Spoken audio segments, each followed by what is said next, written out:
আমি ক্ষুধার্ত ছিলাম, তুমি আমারে খাবার দাও নাই।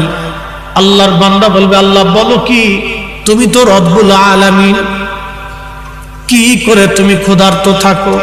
আল্লাহ বলবেন, ও বান্দা, তোমার পাশেই মানুষ ক্ষুধার্ত ছিল, অভাবী ছিল, রাত্রিবেলা না খেয়ে ঘুমাইছে। তুমি যদি সেই দিন আমার ক্ষুধার্ত বান্দার কাছে খাবার পৌঁছাইতা, সেই দিন আমি মালিকের খাবার খাওয়া হয়ে যাইতো। একবার জোরে বলা যাবে কি সুবহানাল্লাহ? বাজার, আমার দেশে বহু ধনী আছে, বহু ধনী, প্রত্যেক বছরে 2-3 বার করে মক্কা মদিনায় যায়। যদি জিজ্ঞেস করেন বাপ কি জন্য মক্কায় যান, বলে বাবা উমরা করার জন্য যাইতেছি, মক্কায় নামাজ পড়লে বিরাট বড় সওয়াব।